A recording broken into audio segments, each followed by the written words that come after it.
Alors, dans la suite du discours, je raconte comment ce projet a été fait. Et donc, je raconte que le livre le plus traduit au monde, c'est la Bible. Et le deuxième livre le plus traduit au monde, on atteint aujourd'hui, je crois, un peu plus de 500 traductions, c'est Le Petit Prince.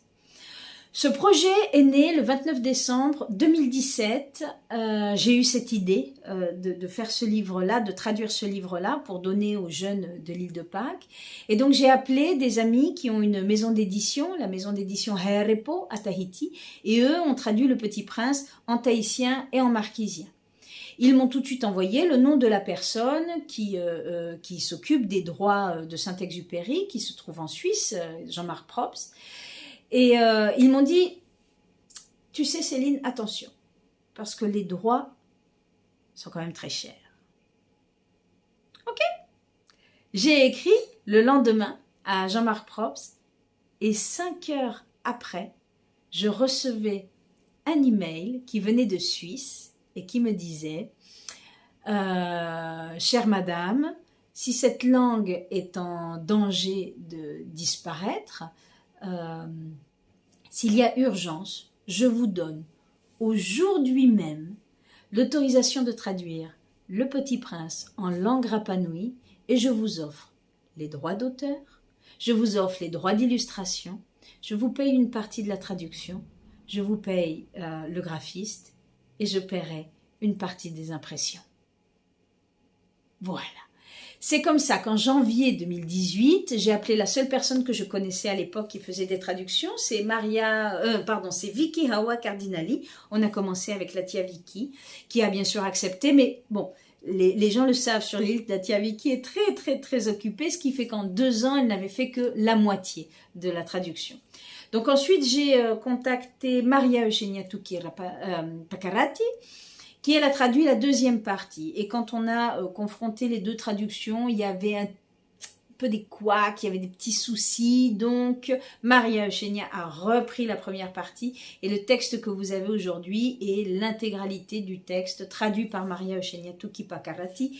Et on avait, pour la correction, on avait les waivers qui, eux, se trouvent donc aux États-Unis.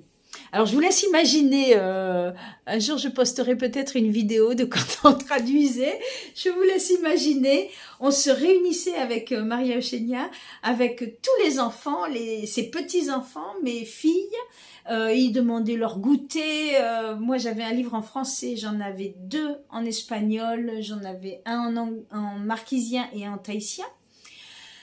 On avait au téléphone les waivers qui eux avaient un livre en anglais, et un livre en espagnol, et donc on lisait, moi j'essayais d'expliquer ce que voulait dire notre cher Saint-Exupéry, et Maria Eugenia traduisait en Rapanui. Parfois il y avait sa sœur qui venait, et alors là c'était des heures de discussion pour savoir comment tourner la phrase, et l'utilisation d'un mot plutôt qu'un autre, enfin c'était absolument extraordinaire. On a passé des heures, de jours, de nuits, avec du café, du thé, le chaud, le froid, mais on volait. On volait véritablement, on s'accrochait à cette rencontre entre ce petit garçon et cet aviateur dans le désert du Sahara. Voilà. C'est comme ça que Le Petit Prince est arrivé. Et puis, alors certaines personnes ont tout de suite dit, mais pourquoi traduire le livre d'un étranger? Eh bien, ma réponse, elle est celle-ci, c'est que les livres nous permettent de vivre et de changer aussi nos croyances qui parfois nous limitent. Et les livres nous donnent des ailes à notre imagination et aussi à l'expression de nos émotions. Les livres nous permettent de voir plus loin dans l'invisible. Ils nous permettent de voir à travers le monde. Ils nous permettent de voir à travers les temps. Plonger dans une histoire et puis on découvre le reflet des autres. On se découvre soi. Dans le reflet, des mots des autres, on se découvre soi.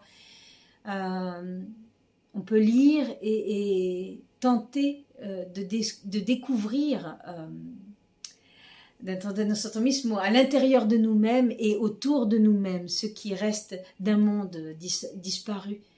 On peut lire et tenter de voir les fragments de ces mondes disparus. Et puis lire et s'ouvrir au souvenir d'une époque que nous n'avons pas connue.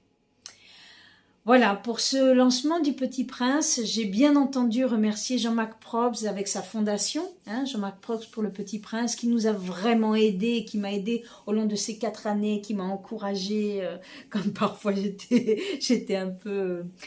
Non, j'ai jamais baissé les bras, c'est pas vrai. En tous les cas, merci à Jean-Marc Probst. Et puis, nous avons fait ce lancement au muséum, au MAPS de Rapa Nui. Donc, c'est merci à toute l'équipe qui avait mis à disposition le lieu. Merci bien sûr à tous les gens qui s'étaient déplacés. Aussi à mon équipe de travail, des guides de l'île de Pâques qui m'avaient aussi soutenu et aidé. Je remercie bien entendu mes filles. Et j'ai terminé quand même en me remerciant à moi parce que... Ouais, je me suis remerciée d'avoir cette passion, d'avoir aussi cette discipline, la discipline nécessaire pour faire ce genre de projets qui sont des projets de longue haleine et des projets de qualité. Je me suis remerciée pour toute mon expérience filtrée avec les années, pour avoir cette énergie alors que je dors entre 4 et 5 heures par nuit depuis très très très longtemps. Je me suis remerciée aussi pour accepter de ne pas me donner de jours de congé et pour me lever à chaque fois sans rancœur, sans rabia, tu vois, sans rage, sans mauvaise humeur, à chaque fois que je suis tombée sur le chemin de ma vie et je me remercie d'avoir cette conviction que oui, avec de l'amour, on peut tout faire. C'est ce que j'ai fait avec ce Petit Prince. Et c'est un grand plaisir de savoir qu'aujourd'hui, les enfants, il y a plus de 700 livres qui ont été offerts dans les écoles. Voilà, je suis ravie de savoir que les enfants, aujourd'hui, ont ce livre-là, dans leur langue, leur Rapa Nui. Maururu, Iorana.